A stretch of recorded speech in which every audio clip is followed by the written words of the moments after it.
Imagine waking up and seeing something so horrifying it feels like a nightmare. On June 30th, 2025, this became a reality in Culiacan, Sinaloa, one of Mexico's most dangerous cartel strongholds. 4 decapitated bodies were found hanging upside down from a bridge, a brutal warning to anyone who dared oppose the cartels. But that was only the beginning. Under the same bridge, police discovered a van packed with 16 more bodies, all victims of a merciless execution. Nearby, 5 severed heads lay in a plastic bag, a chilling message meant to terrify. Next to the scene was a narcomanta, a cartel warning note, addressed directly to Iván Archivaldo Guzmán, one of El Chapo's sons.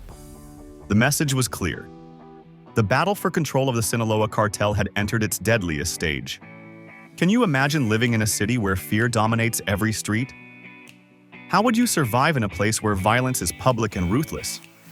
If you want more stories about cartels, crime, and the darkest corners of Mexico, make sure to subscribe to the Narco Files and hit the like button to stay updated. A civil war within the cartel. This horrific massacre wasn't random. It was carefully planned by La Lera, a violent faction led by El Mayo Zambada's son. Their main target was the Chapitos, El Chapo's sons, who had taken control of their father's drug empire after his arrest. Tensions exploded when El Mayo was captured in El Paso, Texas. Rumors spread on the streets that he had been betrayed by the Chapitos, and La Lera sought revenge. The faction didn't just go after the Chapitos themselves. They hunted anyone connected to them, from allies to employees, and even rivals who stood in their way. Ordinary civilians were caught in the crossfire, and government officials were not safe either. Every act of violence sent a clear message. Loyalty to the wrong side or even association with the Chapitos could cost you your life. This brutal conflict shows how cartel wars are not just about money or power. They are ruthless battles where fear and revenge rule, leaving destruction in their wake. The DOJ leak, a deadly breach. Just weeks before the massacre in Culiacan, a shocking report by the U.S. Department of Justice revealed how deep the cartel's reach had become. Back in 2018, the FBI was running a secret investigation into El Chapo's empire. They held sensitive information, meeting details, surveillance records, and informant identities securely in encrypted systems. But a skilled hacker, reportedly hired by the cartel, managed to break through these protections. This breach allowed the cartel to access phone logs, live surveillance cameras, and the locations of undercover agents and informants. With this information, they could track people cooperating with the authorities and intimidate them, or worse, eliminate them. The result was not only deaths but also a chilling reminder of the cartel's reach and influence. And this wasn't an isolated case.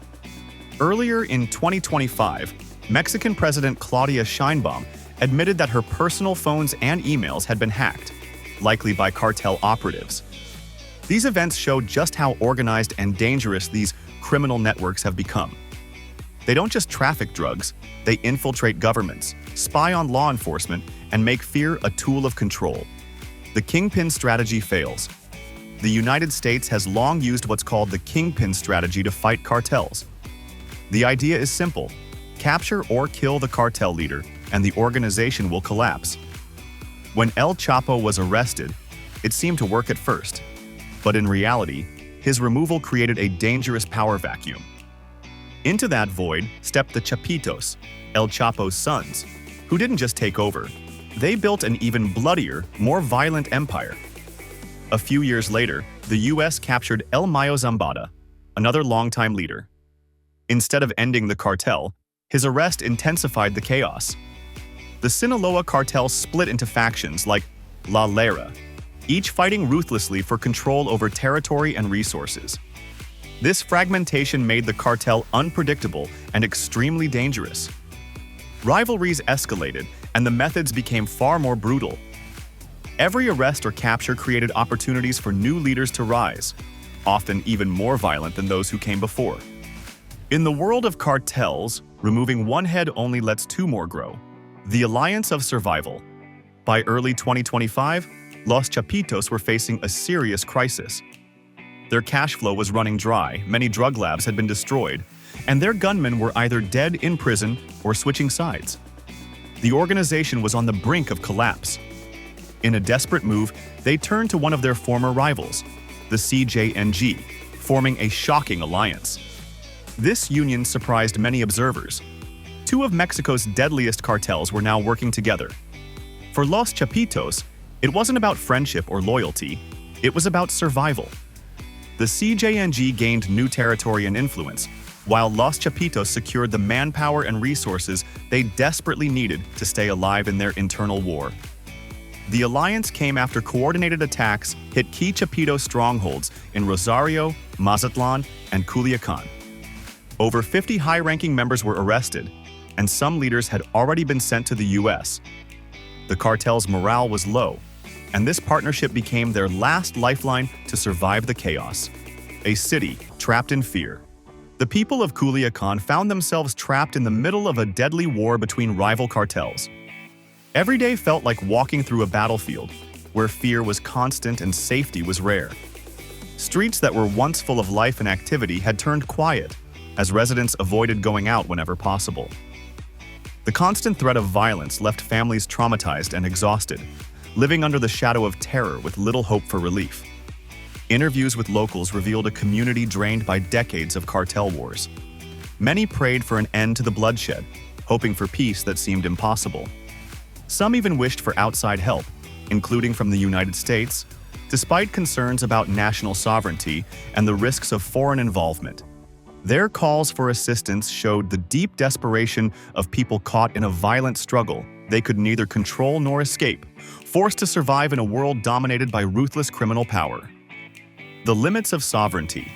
The Mexican government firmly refused any U.S. military intervention, emphasizing the importance of national sovereignty.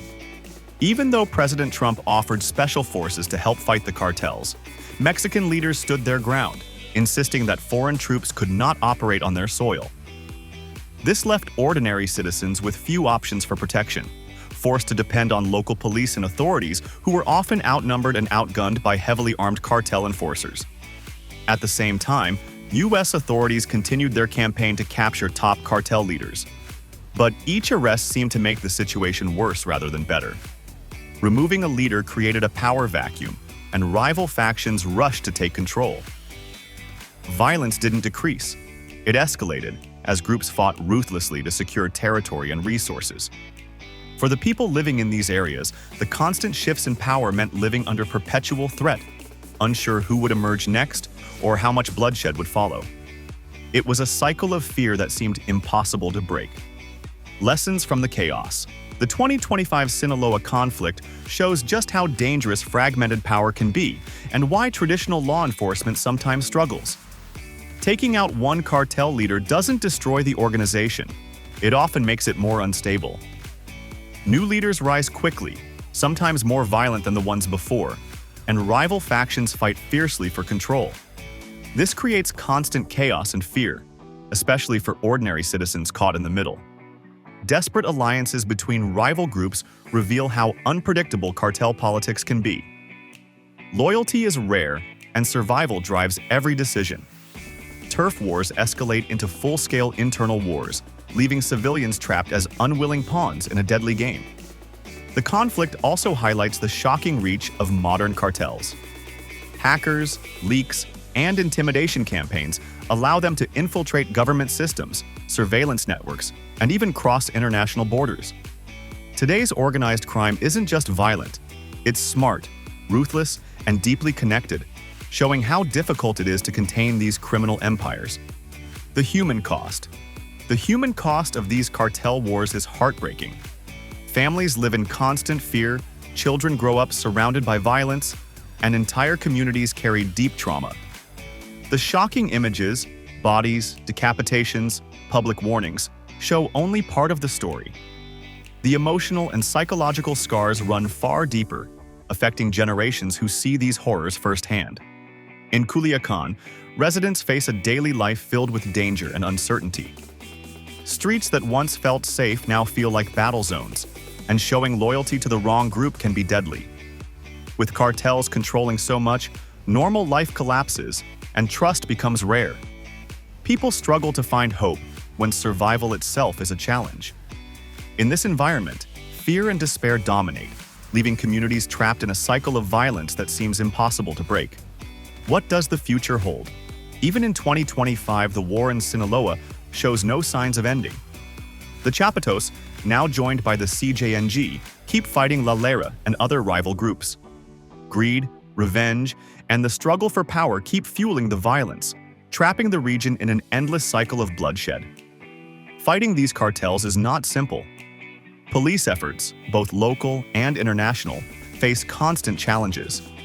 Corruption, spies within the system, and the cartel's ability to adapt make every action risky.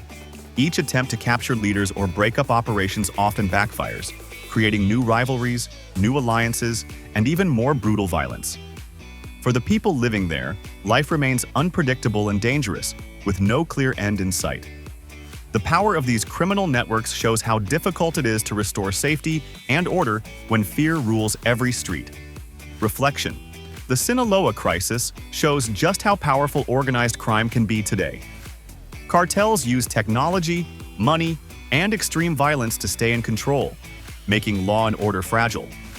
For the people living there, every day is filled with fear and uncertainty. Governments struggle because old strategies often fail against these smart, decentralized groups. And for the rest of the world, it's a harsh reminder of the human cost of cartels and the endless cycle of violence they create. Conclusion. Culiacan's story in 2025 isn't just about crime. It's a harsh lesson in power, fear, and survival.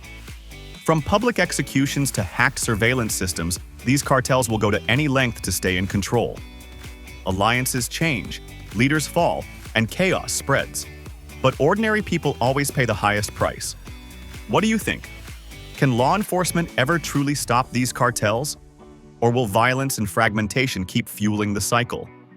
How would you survive in a city where danger is everywhere? Share your thoughts in the comments below. If you want more detailed stories about cartels, organized crime, and the hidden struggles behind global conflicts, make sure to subscribe to the Narco Files and hit the like button. Don't forget to click the cards on your screen to watch more videos uncovering the dark and complicated world of crime and power.